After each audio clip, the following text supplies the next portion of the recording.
Hello, આપનું માસ કિચનમાં સ્વાગત છે. આજે આપણે બનાવીશું રાગીના લોટની રોટલી. વણ્યા વગર રાગીના લોટની રોટલી બિગિનર્સ પણ કરી શકે તેવી રોટલી બનાવીશું. તેના માટે ઇન્ગ્રીડિયન્ટ્સ જોઈ લઈએ. આ રાગીનો લોટ છે 1/4 કપ જેટલો. મીઠું જોઈશે, ઘી જોઈશે, પાણી અને વણવા માટે અટામણ. તો હવે આ જેટલી લોટ છે એના પૂરો 1 કપ જેટલું પાણી આપણે લઈશું. પાણી રેડી, ગેસ ચાલુ કરી દઈએ અને એના અંદર સ્વાદ અનુસાર મીઠું,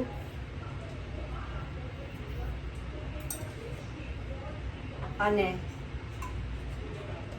1 ટીસ્પૂન જેટલું ઘી અંદર આપણે નાખીશું અને પાણીને ઉકળવા દઈશું. જ્યારે પાણીમાં ઉકળવાનું થઈ જાય એટલે આપણે લોટ નાખી અને તેને હલાવી દઈશું. તમે જોઈ શકો છો હવે પાણી ઉકળી ગયું છે.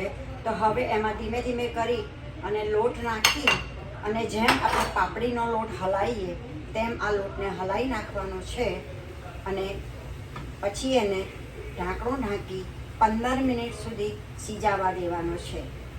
અત્યારે અમારો લોટ હલાઈ ગયો છે તો હવે એને ઢાંકણું ઢાંકી 15 મિનિટ સુધી સિજાવા દઈશું. ગેસ બંધ કરી દેવો હલાયા પછી. હવે આપણે લોટને થોડો મચેડી લઈશું એટલે રોટલી વણવામાં આસાની થઈ જાય. હજુ ગરમ છે. જો તમારાથી આ લોટ સહન ન થતો હોય તો આવું મેશર આવે એનાથી આમ કરી અને તમે મેશ કરી લો તો તમારા હાથમાં દજાવાશે પણ નહીં અને તમારો લોટ મેશ પણ થઈ જશે.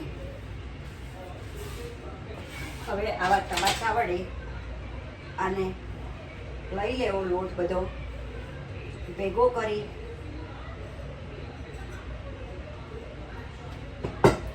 થોડો તેલ યા તો ઘી વાળો હાથ કરી લોટને કેળવી લેવો.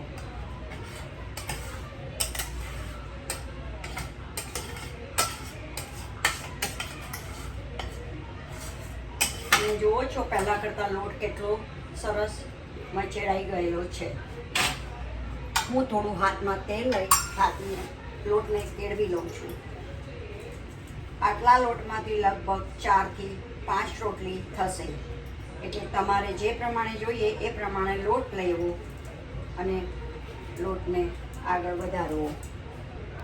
હવે આપણે લોટને જોઈએ તે પ્રમાણે ગુલ્લા કરી લઈશું. એના મારાથી આટલા લોટમાંથી 5 રોટલીના ગુલ્લા થયેલા છે.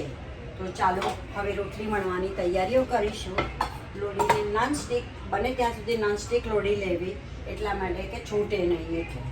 તો હવે રોટલી વણવાની તૈયારીઓ કરીએ આપણે. જેમ મેં આગળ કહ્યું હતું તમને કે વણવાની ઝંઝટ વગર આપણે રોટલી કરીશું. તો આ એક ગુલ્લાને લઈ તેને અટામણમાં મૂકી થોડું અટામણ વધારે હોય તો ખંચેરી કાઢવું જેથી રોટલી ઉપર વધારે અટામણ લાગે નહીં. અને હવે આ જે પાપડી વણવાનું મશીન આવે છે એમાં આગળ પાછળ પ્લાસ્ટિક મૂકી અને ગુલ્લાને બરાબર મિડલમાં મૂકવો. પ્લાસ્ટિક ઉપર મૂકી અને તેને આપણે દબાવી લેવું એટલે રોટલી તમારી વણાઈને રેડી થઈ જશે. તમારે જેટલી પાતળી જોઈએ એ પ્રમાણે આને દબાવી દેવું. એક બાજુ મારી લોટ પણ ગરમ થઈ ગયેલી છે તો આપણે રોટલીને હવે આમાં નાખી દઈશું. તમે જોઈ શકો છો કે કેટલી પાતળી રોટલી વણાઈ છે મારાથી.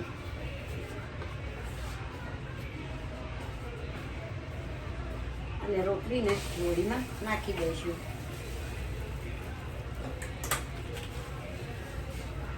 આ જ રીતે હું બીજી રોટલી પણ વણીને બતાડું છું તમને.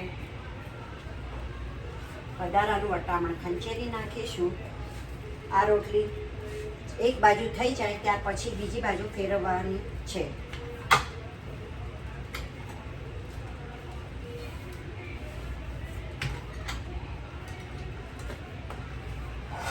તમે જોઈ શકો છો એક બાજુ રોટલી થઈ ગયેલી છે તો આપણે એને ફેરવી દઈશું અને બીજી બાજુ હવે રોટલીને થવા દઈએ.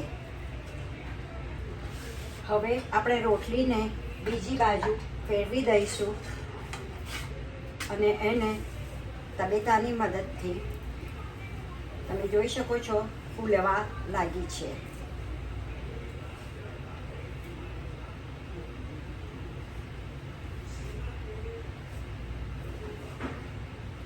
થોડું ધીમે ધીમે પ્રેસ કરીશો એટલે ફૂલી જશે રોટલી તમારી. આ રોટલી દેખાવમાં કાળી છે પણ શરીર માટે ઘણી ગુણકારી છે, તો ચોક્કસ બધા આનો ટ્રાય કરશો. અને તમે ઘી જોઈએ તો ઉપર લગાવી શકો છો. અમે લોકો રોટલી ઉપર ઘી લગાવીને ખાઈએ છીએ, તો આપ પણ એવો ટ્રાય કરશો. ચાલો ત્યારે આ સાથે વિડીયોને સમાપ્ત કરીશું. Thank you.